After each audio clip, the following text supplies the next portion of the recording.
Buenos días, buenos días mis hermanos, que me los bendiga a todos. Vamos al capítulo 14, primera de Crónicas. Vamos a leer un poquito aquí, los versículos, y pues hacemos unos breves comentarios. Versión Reina Valera 1960 tengo yo, capítulo 14, versículo 1. Irán, rey de Tiro, envió a David embajadores y madera de cedro y albañiles y carpinteros para que les edificase una casa.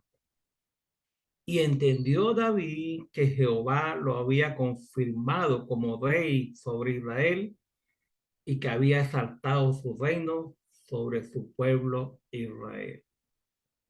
El versículo 3 dice, entonces David tomó también mujeres en Jerusalén y engendró David más hijos e hijas.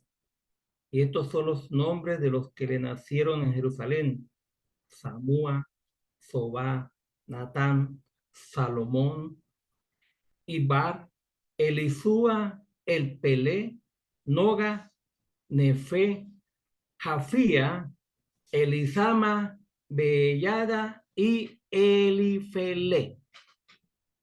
Si alguno quiere tener hijos, ahí hay varios nombres para ellos. Buenos días, hermanitos. Buenos días a todos. Gracias por estar ahí. Un hermano me preguntaba en la semana pasada que porque yo no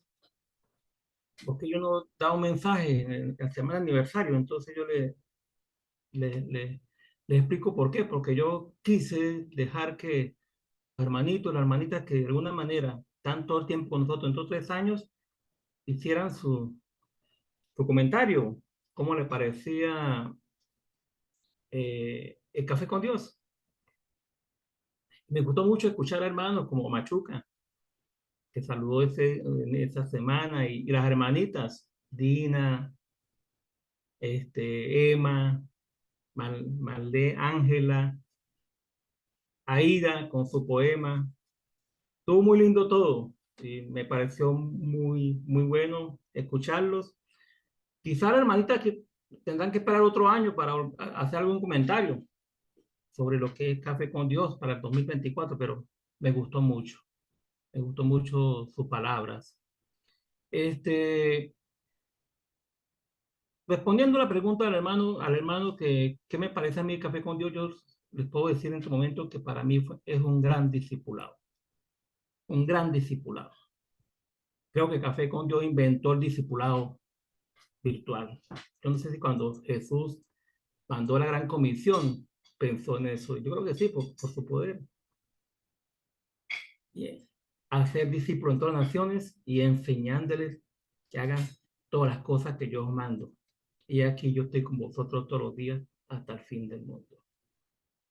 Es un gran logro de nosotros que podamos discipularnos por este medio. Me gusta mucho ver al hermano Gustavo porque él es mi tutor. Hace ya 39 años. En una oportunidad nos despedimos como diciéndonos, bueno, nos vemos en el cielo. Y esa no fue la voluntad de Dios. La voluntad de Dios es que nos viéramos todos los días en el café con Dios. Es un gran discipulado. Aprendemos de cada uno de los hermanos que nos enseñan aquí por esta vía. Y la otra cosa es que tenemos un panorama más exacto de la Biblia, del plan de Dios para redimir al hombre.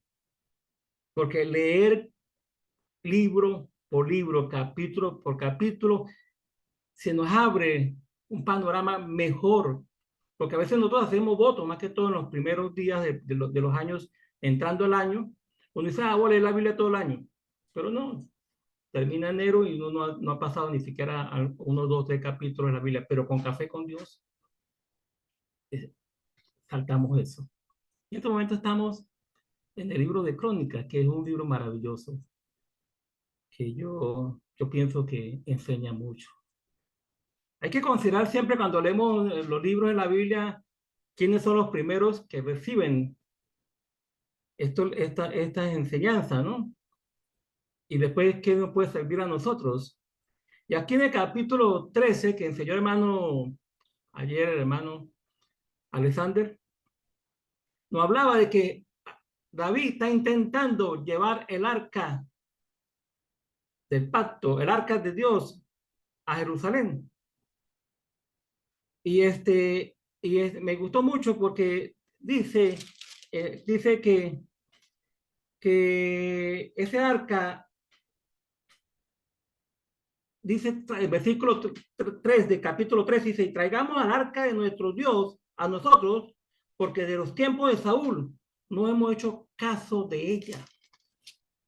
O sea, en pocas palabras, nosotros no hemos obedecido a Dios en nada de los tiempos de Saúl. O sea, Dios no ha estado en nuestra presencia y David quiere que el arca esté en su presencia, en Jerusalén con todo el pueblo de Israel. Pero el capítulo 13 termina con una gran pregunta. Dice, después que fracasó por la muerte de Usa, hay una pregunta que queda latente en el versículo 12, capítulo 13, dice, ¿cómo he de traer a mi casa el arca de Dios? ¿Cómo he de traer a mi casa el arca de Dios? O nosotros podemos cambiar esa pregunta para nosotros hoy en día, ¿cómo he de traer la salvación a mi casa? Porque David está frustrado, está enojado y con temor a Dios. Esa pregunta pues la va a responder Dios.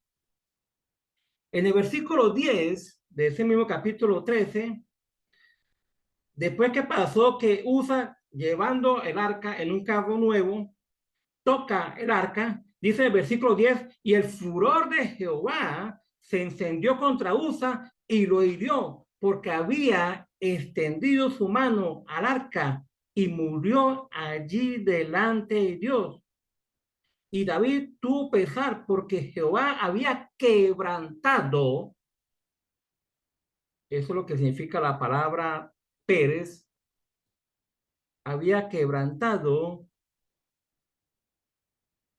a Usa, porque por lo que llamó aquel lugar Pérez Usa. Dios interrumpe esa gran celebración. Ellos tenían muy buenas intenciones. Ellos quieren llevar a Dios a su presencia, a sus vidas, pero algo falló. ¿Qué es lo que está fallando? Y llevan el arca hacia la casa de Obed-Edom, 3 meses allá, y Dios bendice a su casa y a todo lo que tenía. El capítulo 14, pues también piensa, o sea, la cosa no está perdida porque David está recibiendo favores de Dios. David está recibiendo bendiciones y los reyes de otros pueblos lo están considerando como el rey de Israel. Y le están pagando tributo porque le llevan madera de cedro, embajadores, madera de cedro y albañiles y carpinteros para que le edifiquen una casa. Y David está entendiendo que el Señor lo ha confirmado como rey. Tú estás enfadado porque yo interrumpí a Usa, tú estás enojado, bueno, o estás confundido, bueno, témeme a mí. Pues yo sí te voy porque el cronista está mostrándole a los que están escuchando por primera vez este pasaje de que Dios tiene el poder, Dios tiene la dirección, él es fiel a lo que ha dicho. ¿Ok? Pero pasa entonces algo interesante porque los filisteos son los que han vencido a Saúl, es los que están gobernando en ese entonces en esa zona. Entonces viene la batalla y dice el versículo 8, oyendo los filisteos que David había sido ungido rey sobre todo Israel, subieron todos los filisteos en busca de David y cuando David lo oyó, salió contra ellos y vinieron los filisteos y se extendieron por el valle de Refaín. Aquí está lo que aprendió David en esos devocionales que tuvo, pensando en qué había fallado. Dice, versículo 10, entonces David consultó a Dios. Es lo que tenía que haber hecho desde un principio, consultar a Dios. Él quiere tener a Dios, al arca en Jerusalén, a Dios en su presencia, pero no lo había consultado.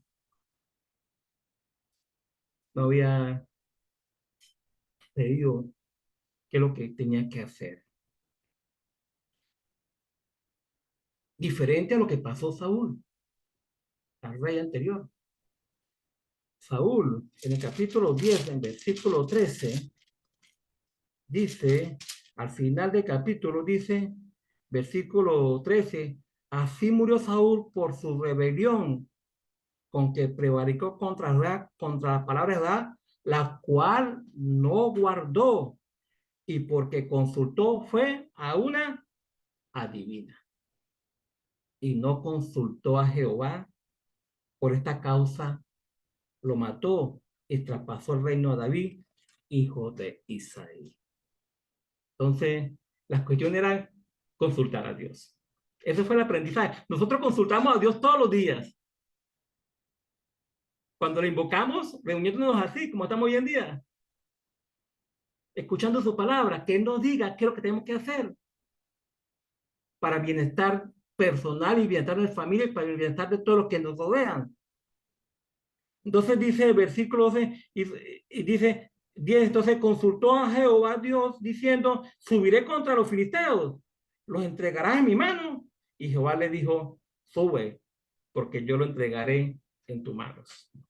Subieron pues a Baal Perafín y allí los derrotó David. Dijo luego David, Dios rompió mis enemigos por mi mano como se rompen las aguas.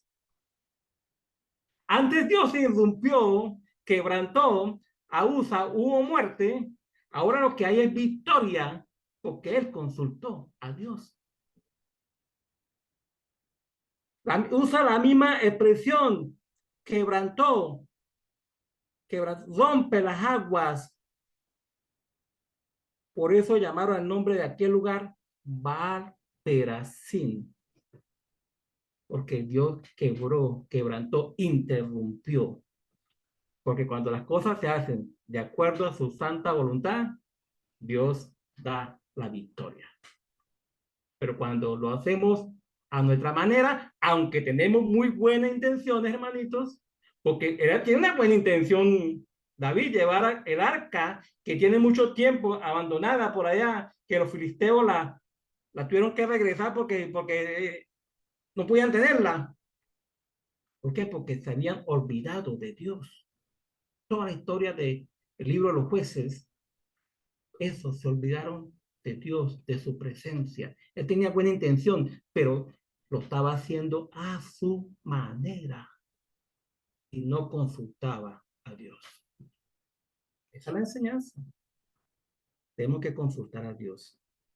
Dice el versículo 12, y dejaron allí sus dioses y David los quemasen, y volviéndose a los filisteos a extenderse por el valle, David volvió a consultar a Dios y Dios le dijo, no subas tras ellos, sino rodéalos para venir a ellos por delante de las balsameras. Así que oigas venir un estruendo por las copas de las balsameras, sal luego a la batalla, porque Dios saldrá delante de ti y herirá el ejército de los filisteos. Hizo pues David como Dios le mandó. Es como Dios manda, no es como yo quiero. Eso es lo que está ahí tratando de decir el cronista a estas personas que llegaron de estar exiliados en Babilonia. Ustedes fueron al exilio porque no consultaron a Dios y dejaron de tener la presencia de Dios en su vida. Ahora de adelante tú tienes que consultar a Dios. Eso lo sabemos nosotros, porque tenemos su palabra. Ya los judíos que llegaron del exilio no tienen ni siquiera al templo, ni siquiera tienen al arca de Dios. pero nosotros tenemos su palabra en sus manos. Lo debemos consultar todos los días y debemos hacer lo que Él nos dice. Hizo pues David como Dios le mandó. Y derrotaron a los ejércitos de los filisteos desde Gabaón hasta Gezer. Y la fama de David fue divulgada por todas aquellas tierras. Y Jehová puso el temor de David sobre todas las naciones.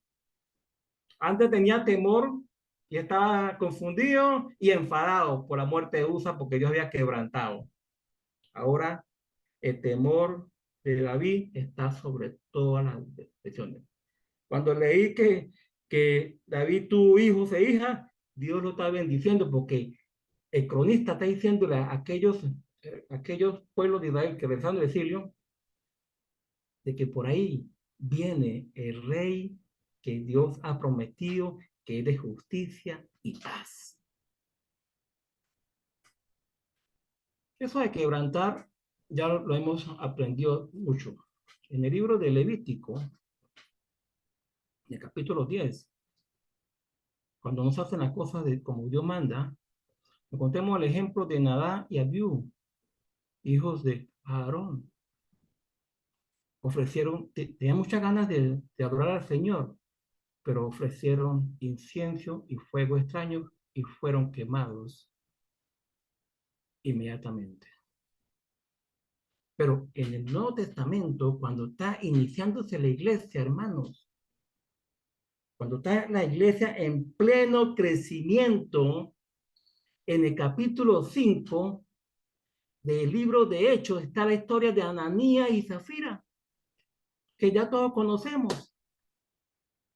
Viene un hermano llamado José, que se le puso el nombre de Bernabé, que es traducido hijo de consolación, vende toda la heredad y le dice a los potes, esto es para que repartan la iglesia. Entonces vienen todos hermanos queriendo hacer lo mismo, pero mintiéndole a Dios y mintiéndole al Espíritu Santo, y Dios también quebranta. Dice, no, ustedes pueden adorarme a mí, pero no a falta de mi santidad. Deben hacer las cosas de acuerdo a como yo lo mando. Para nosotros que estamos hoy aquí, Pablo, en Colosenses, en el libro de Colosenses, en el capítulo 3, con esto terminamos, hermanitos. Colosenses capítulo 3,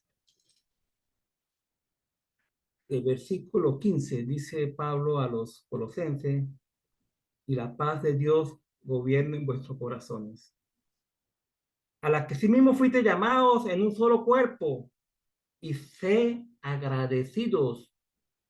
La palabra de Cristo mora en abundancia en vosotros, enseñándoos y exhortándoos unos a otros en toda sabiduría, cantando con alegría, con gracia en nuestros corazones al Señor, con salmos e himnos y cánticos espirituales, y todo lo que hacéis, sea de palabra o de hecho, hacedlo todo en el nombre del Señor Jesús, dando gracias a Dios Padre por medio de Él. Y ahí más adelantico, nos vamos a una lista cómo deben portarse las casadas, los maridos, los hijos, los siervos y todas las personas, porque ese es el mandato de Dios. Que Dios nos bendiga con su palabra, hermanitos. Vamos a hacer una oración. Gracias, Padre, por este lindo momento, Señor. Gracias, Padre, por este bello grupo de hermanos que nos reunimos todos los días a invocar tu nombre, Señor. Y a que usted nos diga, Padre, qué es lo que vamos a hacer con nuestra vida, Señor. Gracias por ello. Gracias por tu Hijo Jesucristo, Señor, que vive y reina en nuestra vida, Señor.